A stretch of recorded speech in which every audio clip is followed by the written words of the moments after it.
Assalamualaikum warahmatullahi wabarakatuh. Ketemu lagi bersama Yuda. Kali ini kita sedikit membahas. Pertama, ada muncul spekulasi dari luar sana yang mengatakan capres kita banyak omong-omong, cuman kata-kata. Oke, kita cukup berikan bukti dan datanya.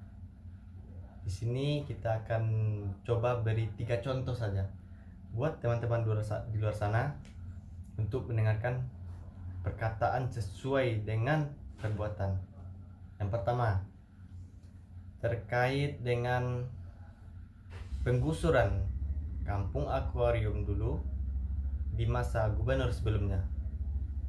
Di saat itu masyarakat di sana sangat mengkhawatirkan kondisinya. Tangisan mereka pecah, di mana tempat tinggal mereka selama ini mereka bernaung berteduh digusur tanpa ada ganti rugi yang menguntungkan pada mereka. Kemudian ketika Pak Anies terpilih menjadi gubernur, beliau menunaikan janjinya. Apa itu janjinya? Membangun kembali tempat yang digusur tersebut menjadi rusun, yang mana rusun tersebut dihuni oleh para warga yang dulu didiskriminatif. Sekarang mereka bahagia. Satu lagi prestasinya, kampung akuarium itu yang menjadi rumah susun mendapatkan suatu penghargaan, bukan dari nasional, malah internasional. Good banget bukan? Yang kedua, terkait permasalahan JIS, stadium internasional terbesar di Asia Tenggara ada di Jakarta, dan itu terlaksana oleh seorang gubernur yang top, di mana pengerjaannya itu mengandalkan pekerja-pekerja tanah air kita, orang-orang kita, bukan luar negeri. Begitu hebatnya stadium internasional yang luar biasa mewahnya, itu karya anak bangsa, itu patut kita banggakan. Dan Pak Anies, beliau bukan mengklaim itu hasil kerja beliau mengklaim itu untuk rakyat Indonesia, khususnya warga Jakarta, dipergunakan untuk sebaik-baiknya dan manfaatnya ada. Kemudian seiring berjalan waktu, mungkin dari yang berantah lah ya, mereka entah nggak suka atau gimana, dulu rumput itu sudah baik kualitasnya, sudah berapa kali dilakukan percobaan pertandingan baik internasional, sudah tak pernah sekalipun tergenang banjir dan membuat pertandingan tertunda. Namun naasnya, saat mereka mencoba mengulik, mereka mempermasalahkan masalah rumput yang sempat viral kemarin. Kan kalau Tuhan itu pengen menunjukkan mudah bukan? Padahal atapnya bisa buka tutup loh. Tapi mereka saat itu mungkin ya kehendak Tuhan, atap tidak tertutup. Lalu masalah atap tidak tertutup atau tidaknya itu butuh waktu juga, dan butuh dari pengendalinya. Sayangnya mereka kemarin itu lengah. Itulah kehendak Tuhan. Saat hujan lebat, lapangan tersebut tergenang banjir. Apa nyatanya? Rumput yang sudah mereka tukar itu dengan anggaran 6 miliar. Publik melihat pertandingan sempat tertunda. Gimana? Tuhan itu maha adil, Bung. Itulah kita lihat. Nah, di sekarang rumput itu udah pas pada porsinya, janganlah diganggu-ganggu. Itu kan buat kita, buat bangsa kita, hasil karya anak bangsa kita loh, bukan karya asing-asing. Jadi ayolah, positif kita untuk kebaikan bersama, ya kan? Itu yang kedua. Yang ketiga, ingat, ketika pergelan Formula E, penggagasnya saja adalah gubernur kita.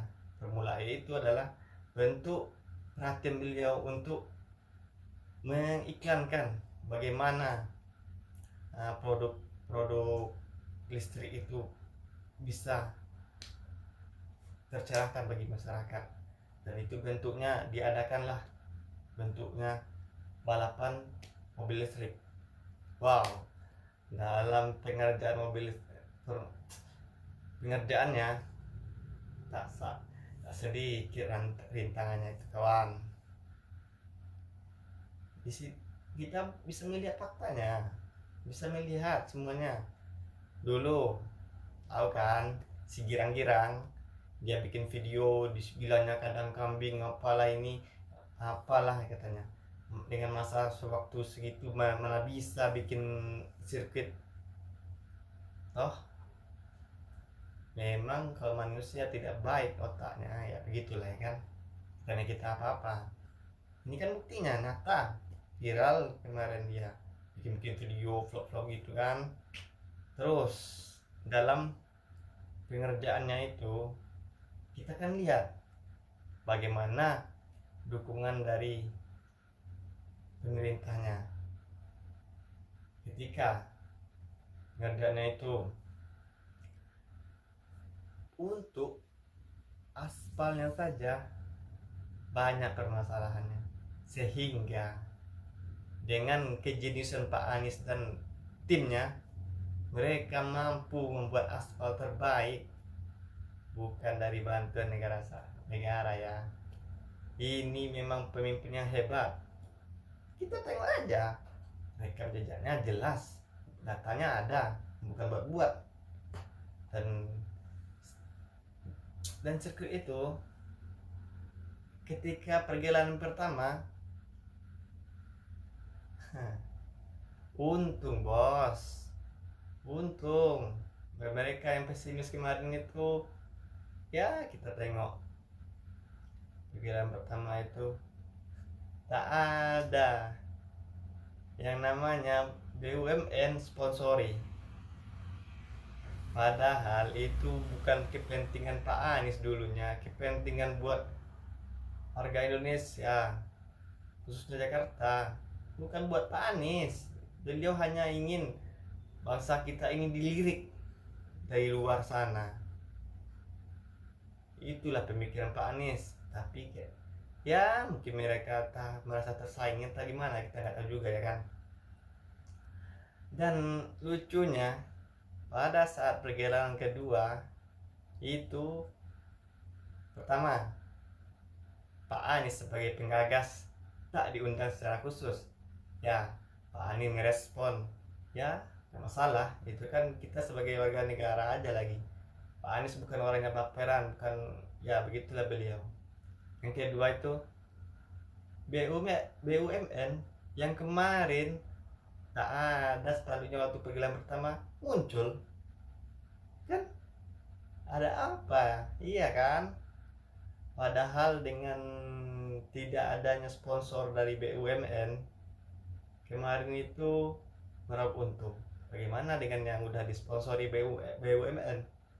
Kita nggak tahu entah berapa untungnya. Kita moga-moga buat bangsa kita lebih baik. Ya kawan-kawan, saya mengajak lah, kalau melihat berita sesuatu itu kenali sumbernya dengan yang baik. Ketika Anda menerima berita 1, 2, 3, perbandingkan datanya, perbandingkan kebenarannya, validnya. Di situ nanti Anda akan bertemu kebenaran-kebenaran. Jangan mencoba melawan akal sehat. Oke. Dan yang ketiga tentang masalah Formula E juga. Dulu yang banyak komplainnya, yang inilah Formula E ini apalah itulah. Pada pergerakan kedua itu berebut tuh yang kroni-kroninya itu jadi pokoknya bagian-bagian yang tertentu lah ya bergerak di sana. Padahal dulu menentang loh, sosok menentang mungkin, tapi mungkin ya dilihat dari pergerakannya kemarin Pak Anies itu memang betul positif dan beruntung malahan. Nah, satu lagi tentang aspalnya, tak ada aspalnya rusak atau diaspal ulang dengan dengan luar biasanya Pak Anies, memang luar biasa. Padahal bantuannya itu sulit, beliau pengen ini itu nggak dapat, akhirnya beliau bekerja dengan timnya, berupaya untuk sebaik-baiknya, malah mendapat predikat jadi aspal terbaik. Begitulah hebatnya seorang Anies Baswedan. Kenapa kita harus sia-siakan? Beliau bukan omong-omong, beliau bekerja dengan data, gagasan, melibatkan semuanya, mencoba mereka untuk menguliti. Ada indikasi korupsi, silahkan buktikan. Padahal mereka mudah untuk membukti. Kalau ada indikasi korupsi, mudah mereka buktikan. Pak Anies di luar kekuasaan, didukungnya memang rakyat mendukung beliau. Dan tahu kan, ketua KPK-nya terjerat kasus suap itu, Firly Bahuri. Aduh, dia kan yang kemarin yang ngotot naikin kasusnya Pak Anies. Sebab ya Tuhan itu maha adil, percayalah. Pak Anies itu orangnya taat beragama. Pak Anies itu bukan orang yang pendendam, bukan ini. Beliau ketika debat secara sesuai dengan data, gagasan. Ketika selesai ya sudah, beliau berkata, teman dalam bermain olahraga itu misalnya teman lawan voli, bulu tangkis. Ketika di politik, lawan politik itu menjadi teman adu gagasan. Begitulah beliau tak mau emosian, beliau menerima ketika dikritik, dan itu kritikan itu bagus, ketika diserang itu bagus, jadi makin mantap untuk memperbaikan. Tidak ada kata emosi, goyang-goyang atau cibir-cibiran. Jadi banyaklah pembelajaran buat kita bersama. Pentingnya pembelajaran itu untuk menjaga etika kita, meningkatkan wawasan kita untuk kedepannya. Ya, saya dari pemuda yang fakir ilmu juga. Kalau kita belajar secara otodidak aja, kita belajar dari sumber-sumber, kita perbandingkan, disitulah kita mendapatkan suatu kesimpulan.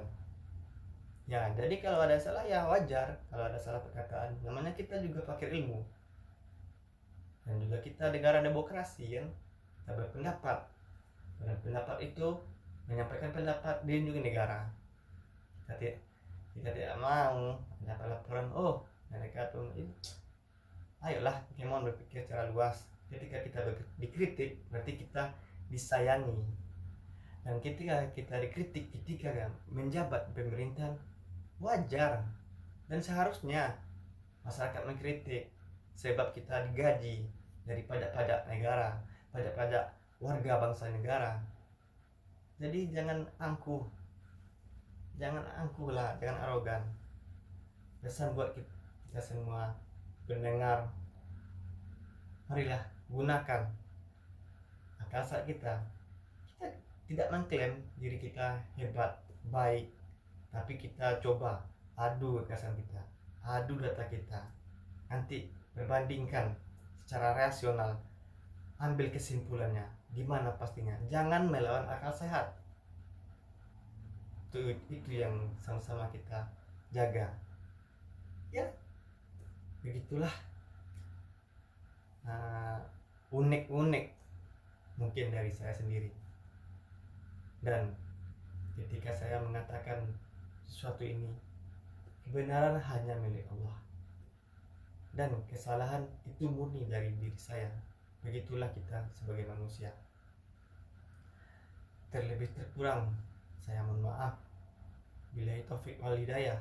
Wassalamualaikum warahmatullahi wabarakatuh. Indonesia butuh perubahan untuk menjadi lebih baik.